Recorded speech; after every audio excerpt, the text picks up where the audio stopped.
fast, sitting here praying that this night's gonna last. You got it all on tap, I'm loving your vibe, always have your back. We like all the same tracks, listen all night in the sheets all black. Salam sejahtera Malaysia, selamat datang ke channel Fels Lifestyle. Info padu, info hangat disediakan di dalam channel ini. Baru-baru kita digemparkan dengan keputusan hukuman denda penjara Najib Razak yang diturunkan kepada 6 tahun daripada 12 tahun dan denda RM 210 juta kepada RM 50 juta yang pasti menggemparkan seluruh rakyat Malaysia. Terkini terdapat satu pendedahan yang mengejutkan selepas Najib menerima keputusan tersebut daripada Lembaga Pengampunan.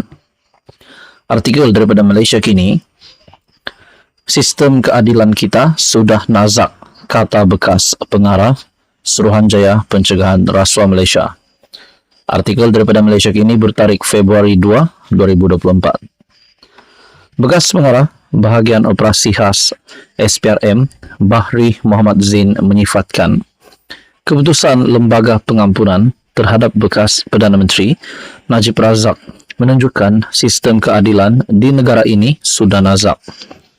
Katanya keputusan Lembaga Pengampunan mengurangkan separuh hukuman terhadap Najib menunjukkan perbezaan layanan antara golongan kaya dan yang memiliki kuasa dengan rakyat kebanyakan.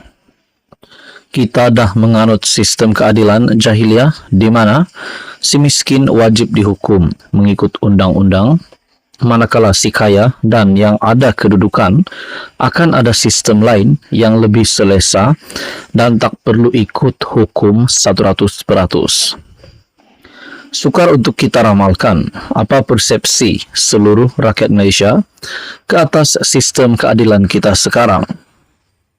Ia dilihat berada dalam keadaan nazak bila ada kes yang sedang dibicara dan dalam status dipanggil membela diri pun telah di-NAA dibebas tanpa dilepaskan.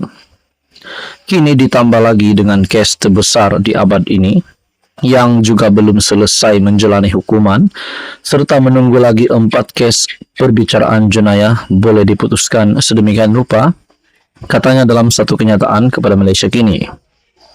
Terdahulu, Lembaga Pengampunan Wilayah Persekutuan bersetuju memberi pengurangan hukuman penjara ke atas Najib daripada 12 tahun kepada 6 tahun berkait kes penyelewengan RM 42 juta dana SRC International Sdn Bhd. Dengan pengurangan separuh hukuman tersebut, bekas Perdana Menteri itu dijangka dibebaskan pada 23 Ogos 2028.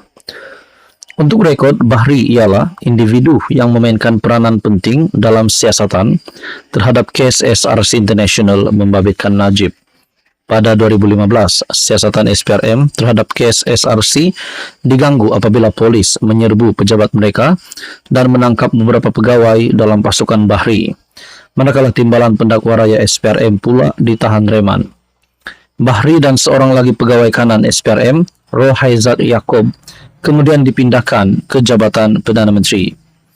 Bahri kemudian bersalah awal pada 2017, ekoran kekecewaan berhubung kes itu, namun kembali bertugas pada Mei 2018 selepas PH mengambil alih pentadbiran persekutuan.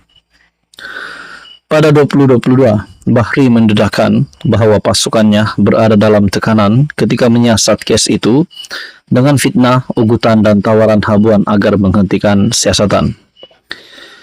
Apakah Najib akan diampunkan lagi? Kata Bahri, dia amat terkejut dengan keputusan Lembaga Pengampunan, memandangkan Najib sedang menghadapi 4 lagi pertuduhan jenayah di mahkamah. Pada 2022, Mahkamah Persekutuan mengekalkan sabitan bersalah terhadap Najib atas 7 pertuduhan pecah amanah, salah guna kuasa dan pengubahan wang haram membabitkan RM 42 juta dana bekas anak syarikat 1MDB SRC International Sdn Bhd. Selain kes SRC, Najib juga menghadapi pendakwaan di mahkamah membabitkan kes penyelewengan dana 2.3 bilion 1MDB dan kes salah guna kuasa untuk memindah laporan audit 1MDB.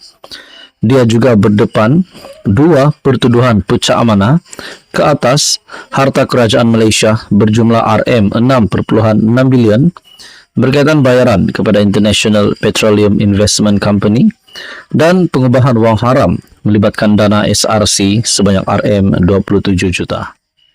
Halo semua, salam sejahtera Malaysia. Selamat datang ke channel Fels Lifestyle. Info padu, info hangat disediakan di dalam channel ini.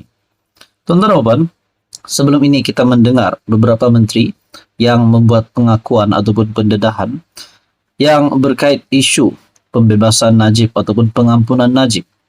Akhirnya, Dr. Zaliha membuat kenyataan selepas gesaan muda untuk beliau dipecat ataupun letak jawatan. Satu artikel daripada Malaysia Kini, Zaliha, gesaan muda agar saya dipecat tak matang. Menteri di Jabatan Perdana Menteri Wilayah Persekutuan, Dr. Zaliha Mustafa menyifatkan gesaan muda agar dia dipecat susulan pengurangan hukuman penjara ke atas Najib Razak sebagai tidak matang.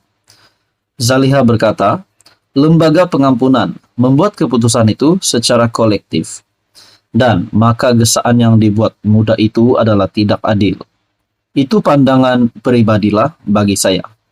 Kita pun kenalah tengok keputusan yang diambil itu adalah keputusan dari lembaga pengampunan kolektif. Kalau hendak tuju pada saya gesaan tidak matang. Katanya seperti dipetik Berita Harian. Semalam, Jabatan Perdana Menteri mengesahkan tempoh pemenjaraan Najib dipendekkan dari 12 tahun kepada 6 tahun. Denda yang ditetapkan mahkamah sebelum ini, RM210 juta, juga dikurangkan menjadi RM50 juta. Bermakna Najib akan dibebaskan daripada penjara pada 23 Ogos 2028. Susulan itu mudah menggesa Zaliha dipecat daripada kabinet atas dasar dia gagal menjalankan tugas selaku wakil kerajaan dalam lembaga tersebut. Ditanya jika lembaga pengampunan akan memberikan penjelasan di sebalik pengurangan hukuman Najib, Zaliha berkata dia tiada kuasa untuk menjawabnya. Apa-apa berkaitan pengampunan adalah daripada pihak lembaga. Saya tidak boleh cakap lebih dari itu. Dalam pada itu, Datuk Seri Anwar Ibrahim juga membuat pengakuan Najib boleh rayu pada Agong baru jika tak puas hati. Wow.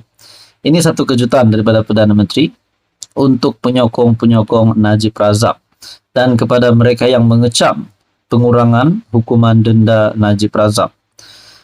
Bekas Perdana Menteri Najib Razak boleh merayu kepada yang di Pertuan Agong baru Sultan Ibrahim Sultan Iskandar jika dia tidak berpuas hati dengan pengurangan hukuman yang diberikan oleh lembaga pengampunan.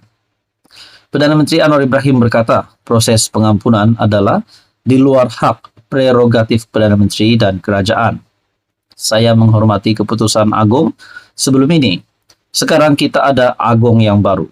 Apapun yang dirasakan seseorang itu, sudah tentu ia bersifat politik. Ada yang menyokong, ada yang tidak. Tetapi mereka tidak boleh mengabaikan hakikat bahwa Anda mesti menghormati hak setiap orang yang disabitkan kesalahan untuk merayu kepada lembaga.